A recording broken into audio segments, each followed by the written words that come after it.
नमस्कार, मेरा नाम कमल रागा है। आज की इस पॉडकास्ट में हम बात करेंगे जो इस समय गाज़ा पट्टी में चल रहा संघर्ष उसके बारे में। और उससे अंदर जो हालात हैं वो हम सब जानते हैं अच्छी तरीके से कि अभी भी वहाँ पे पानी, बिजली और दवाओं की भी कमी है, बिजली भी कटी हुई काट दी गई है। अस्पतालों के हालात बहुत बुरे हैं, उनके पास भी जो थोड़ा बहुत वो बचा हुआ है फ्यूल, उससे वो जब तक चल रहा है जनरेटर, उसके बाद वो भी बंद हो जाएंगे। इस तरह की खबरें आ रही हैं। काफी लोग मर भी चुके हैं और मास ग्रेव में उनको दफनाया जा रहा है। बाकी लोग जो हैं वहाँ पे जख्मी भी बहुत हैं। अस्पताल में उनके इलाज के लिए मुश्किल हो रही है, दवाओं की कमी। और इसराइल ने चारों तरफ से उनको घेर रखा है। और इसराइल ने साफ कह रखा है कि वो हमास का पूरा जो इंफ्रास्ट्रक्चर है और उनकी जो लीडरशिप है उसको, और उनके जो लोग हैं उसको पूरी तरीके से वो समाप्त करके ही छोड़ेंगे। हमास ने जो आतंकवादी घटना की थी जिसमें के चलते हुए इसराइल के 1200 से भी अधिक लोग मारे हैं, उसका वो कहा पूरी तरीके से बदला लेंगे हमेशा के लिए। इसके ऊपर अलग अलग देशों के अलग अलग विचार हैं। अरब लीग जो है, अरब एक इस मामले में काफी यूनाइटेड दिखाई देते हैं। पहली दफे ऐसा हुआ है कि इस तरह की यूनिटी बनी भी है। इजिप्ट ने साफ कह दिया है कि वो जो रफा क्रॉसिंग है उससे वो अमेरिकन जो बंदी हैं उनको तो आने देंगे, या अमेरिकन मूल के लोग जो थे वहां पे उनको निकलने देंगे, बाकी लोगों को नहीं आने देंगे अपने। उनका मानना ये है कि जो अगर इसराइली इस गाजा पट्टी से जो वहां के लोग आएंगे तो फिर उनको वापस जाना, इसराइल को वापस नहीं आने देगा, उनको फिर वहीं सेटल करना पड़ेगा। यानी उनके लिए अलग प्लानिंग भी बहुत पहले से इसराइल कह रहा है। उसके अलावा ये भी है कि हमास अकेला नहीं है, इसके सहयोगी दल भी है, खासतौर से हिजबुल्लाह। हिजबुल्लाह ने साफ कहा है कि वो खुल के इनका साथ देगा अगर इसराइली जो सेना है वो अंदर जाती है गाजा के अंदर। अंतर्राष्ट्रीय दबाव भी है कि अंदर न जाए, ह्यूमैनिटेरियन क्राइसिस बढ़ जाएगी, लेकिन इजराइल को इस बात की फिक्र नहीं है। उनको ये देखना है कि किसी भी सूरत से इस समस्या से निपटा जाए। जटिल है समस्या। और हमास बार बार, हिजबुल्लाह बार बार कह रहा है, हिजबुल्लाह बहुत पावरफुल आतंकवादी संगठन है उनके हिसाब से। और इसको अमेरिका और पश्चिमी देशों ने भी आतंकवादी संगठन डिक्लेयर कर रखा है। लेकिन बहुत से देशों से इनके डायरेक्ट संबंध है और इनके ऑफिसेज भी वहां से चलते हैं। इनका रेडियो टीवी सेंटर भी बहुत सी जगहों पे है। इनकी न्यूज एजेंसी भी काफी मिडिल ईस्ट में काफी फैली हुई है। और दूसरी बात ये भी है कि ये बहुत संगठित है। इनको खुल के पूरी सपोर्ट जो है वो ईरान की हाथ से है। ये शिया मलेशिया ग्रुप है। और ईरान के रेवोल्यूशन के बाद से ये का गठन हुआ। इससे पहले दूसरे वहां पे अमल नाम का एक संगठन था जो कमजोर हो गया था, तो उसको रिप्लेस करके ये आए हैं। और ईरानियन रेवोल्यूशन से ये काफी इन्फ्लुएंस। तीसरी तरफ ये भी है कि ये अगर आते हैं तो एक और फ्रंट इसराइल के लिए खुल जाएगा। मतलब साउथ लेबनान की तरफ भी इनको, हालांकि इसराइल ने उधर भी अपने बॉर्डर पे, लेबनीज बॉर्डर पे भी अपनी फोर्सेस डिप्लॉय कर रखी है। इसके अलावा ये भी है कि ईरान इनके खुल के समर्थन कर रहा है, हमास का भी, और हिजबुल्लाह तो है ही उसके साथ। और ईरान ने कहा है कि वो खामोश नहीं बैठेगा इस युद्ध में। अगर कोई बड़ा इस तरह की बात होती है हमास के साथ, या गाजा पट्टी में कुछ इतनी क्लिनजिंग या लार्ज नंबर लोगों से हटाए जाते हैं या जंग बढ़ती है, तो उसको वो खामोश नहीं रहेंगे, बल्कि वो भी बोल सकते हैं। इस तरह के संकेत दिए। और उनके फॉरेन मिनिस्टर जो थे, उन्हीं ने ईरान के अभी कुछ ही समय पहले वो हिजबुल्लाह के लीडर से भी आके मिले लेबनान में। फिर उसके बाद वो वहाँ भी गए। कतर में भी वो हमास के लीडर जो वहाँ पे रहते हैं इस्माइल हानिया, उनसे भी बात की और कतर के जो किंग हैं उनसे भी बात की, और इससे पहले वो सऊदी अरेबिया भी जा चुके हैं, वहाँ भी उनके कॉन्टैक्ट में ये लोग हैं। और ईरान के प्रेसिडेंट ने भी क्राउन प्रिंस मोहम्मद बिन सलमान से बात की है। इस तरह की रिपोर्ट्स आई। 3 देश ऐसे हैं जो खुल के इसको अपोज कर रहे हैं। एक तो सऊदी अरेबिया भी नहीं चाहता कि जंग हो, और कतर भी इसके खिलाफ है। कतर शुरू से हमास को उसने सपोर्ट किया है और उसकी टॉप लीडरशिप वहीं रहती है, इकोनॉमिक एंड मॉरली, लेकिन कभी उन्होंने मिलिट्री कोई सपोर्ट इन लोगों ने न तो सऊदी अरेबिया ने दी है, न इन्हीं ने, और ईरान भी डिनाई करता है कि उसने नहीं। ईरान के पास बहुत अच्छे वेपन सिस्टम हैं, ड्रोन्स हैं, वो हमास के पास नहीं है। हमास के पास जो टेक्नोलॉजी है, जिस तरह की वो इसका इस्तेमाल करती है, वो सब 60s की है, बहुत पुरानी है। उसको रॉकेट वगैरह नहीं है, लेकिन पिछले कुछ समय में काफी इम्प्रूव कर लिया। तो अगर दूसरी तरफ ये भी है कि एक अमेरिका के बहुत पावरफुल एलाई है, अमेरिका उसके जो एलाइज हैं वो खुल के इसराइल के समर्थन में खड़े हुए हैं, यानी यूरोप के पश्चिमी देश और अमेरिका। ये दुनिया के सबसे पावरफुल मुल्क है और हर तरह से हैं। प्रेसिडेंट बाइडेन ने आर्म सपोर्ट भी उनको भेज दी है, और भी उसका वायदा किया है कि वो और भी सैन्य सहायता उनको करेंगे, वेपन एम्युनिशन उनको देंगे, हासिल करेंगे, किसी तरह की कमी नहीं आने देंगे। और उन्होंने कहा कि वो खुल के इसराइल के साथ हैं। इसराइल का बेसिक ऑब्जेक्टिव जो है वो ये, उसका मानना ये है कि ये इसराइल को ईरान के जो शिया मलेशिया ने चारों तरफ से घेर रखा है, यानी एक तरफ हिजबुल्लाह है, अंदर हमास है, फिर उसके बाद शिया मलेशिया इराक में है, और होते रिबल वहां पे है। वो कहते हैं ये रिंग ऑफ फायर है जो चारों तरफ फैला हुआ है, और इसको वो एक स्नेक का रूप देते हैं और कहते हैं इसका जो हेड है वो ईरान में। इसराइल का मानना ये, जब तक कि उसके सर को नहीं कुचला जाएगा, यानी जब तक कि ईरान को डिसेबल नहीं किया जाएगा, ये ग्रुप इसी तरह सक्रिय रहेंगे और इनको इसराइल के खिलाफ जंग जारी रहेगी। इसलिए अगर पूरी तरीके से सबको खत्म किया जब तक नहीं होंगे, ईरान को कमजोर नहीं किया जाएगा, तब तक ये रहेंगे।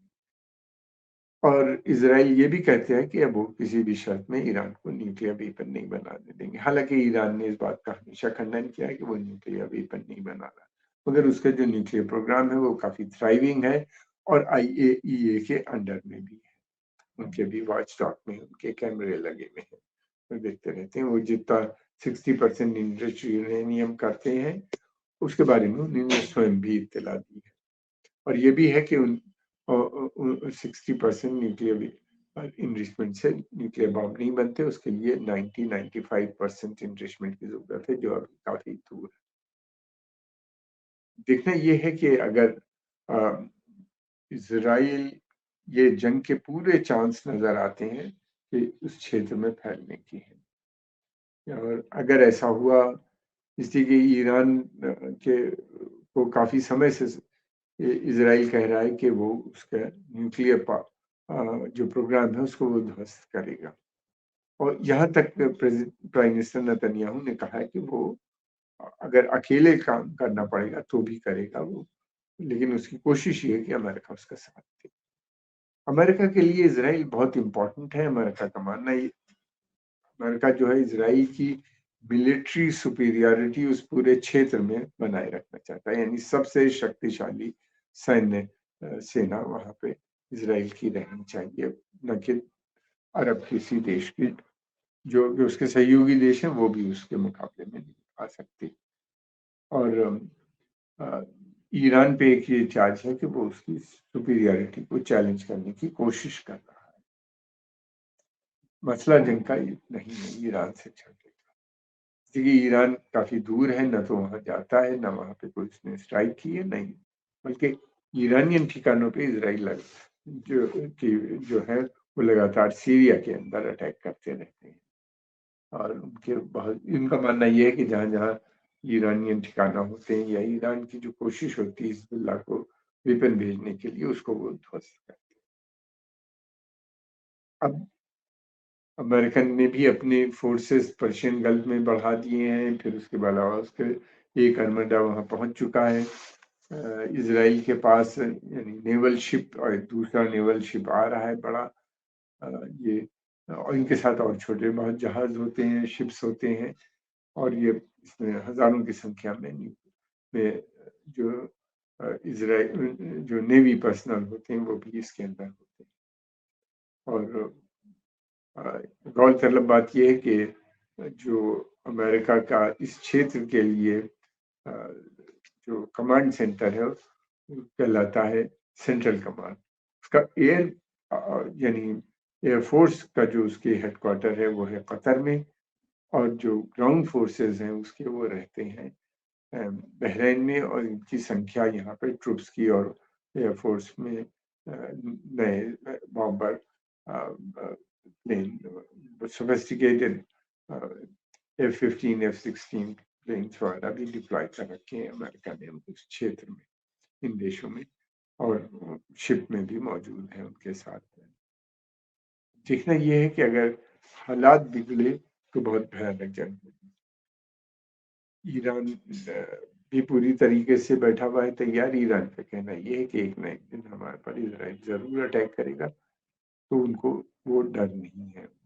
उनका मानना ये है कि वो लड़ाई लड़ेंगे, वो इसराइल को किसी तरह की मान्यता देने पे तैयार नहीं, और वो खुल के अमेरिकन इजरायली पॉलिसी जो उस पूरे क्षेत्र की है उसके विरुद्ध वो बात करते हैं, उसके खिलाफ हैं वो।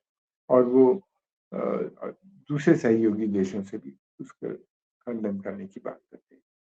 लेकिन इस युद्ध में एक बड़ा यूनिक चीज हुई, सऊदी अरेबिया का रोल। सऊदी अरेबिया बिल्कुल नहीं चाहता कि ये जंग, नंबर वन। उसने काफी हद तक खुल के ही कहा है, हमास के समर्थन की बात की, और जंग के खिलाफ उसने लगातार बात की। और सऊदी अरेबिया जो है, साथ में कतर का भी लगभग इसी तरह का स्टैंड नजर आता है। और ईरान, सऊदी अरेबिया, कतर के बीच में लगातार कम्युनिकेशन, बातचीत भी चल रही है इस मसले को। अब देखना ये है कि क्या सऊदी अरेबिया भी ज्वाइन करेगा, मदद करेगा। हो सकता है कि वो डायरेक्ट नहीं सऊदी अरेबिया की मदद करे, या क्या करेगा ये आने वाला समय बताएगा। मगर यह है कि अरब देशों के अंदर जो पब्लिक ओपिनियन है वो बिल्कुल इजराइल की और इस जंग के खिलाफ हो गई। मैसिव डिमॉन्स्ट्रेशंस हो रहे हैं लगभग अरब के सभी देशों के अंदर। और ये अभी तो पैलेस्टाइन के पक्ष में है, अगर अरब नहीं बोले तो अरब रिजीम के भी खिलाफ ये हो सकते हैं। पब्लिक वहाँ की गुस्सा बहुत है आम जनता में, और वो जो है इसराइल के प्रति बहुत क्रोध भी है उनको, जो हुआ उनको, जो हो रहा है जिस तरह से हमास के नाम से। देखिए एक चीज समझने की ये है कि हमास जो है ये एक अरब ऑर्गेनाइजेशन, अरबों का आपस में बहुत घनिष्ठ संबंध है, गवर्नमेंटों की लड़ाई है वहां पे, लेकिन पब्लिक के बीच में कोई नहीं। ये सभी लोग एक लोग हैं, एक ही भाषा बोलते हैं, एक ही तरह की इनकी समस्याएं हैं, और इनका ये लोग अधिकतर जो यहाँ पे रहने वाले लोग हैं उनका जो धर्म है वो भी एक ही है। तो इस तरह से, और अरबिक भाषा सब बोलते हैं, तो वो बहुत इंटीग्रेटेड ये सोसाइटी है। बॉर्डर और वीजा पासपोर्ट रिजीम ने और बॉर्डर ने जरूर इनको बांट दिया है, मगर ये बाई हार्ट बाई नेचर एक लोग, और इनकी आपस में काफी जोड़ तोड़ भी रहता है हमेशा से।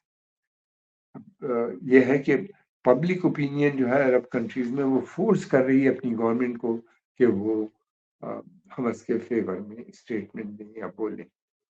और हमने देखा जॉर्डन में जिसने कि इसराइल के साथ बड़े अच्छे उसके संबंध हैं, उसने किस तरीके से खुल के इनके फेवर में स्टेटमेंट और सपोर्ट देना शुरू कर दिया है, वो बातचीत भी करते हैं। और ये है कि उनको जॉर्डन के अंदर बहुत मैसिव डिमॉन्स्ट्रेशंस हुए हैं, और उनको डर भी होगा कि कहीं ये इंतफादा तीसरी बार ना फैल जाए। और इजिप्ट का भी यही है मोर और लेस।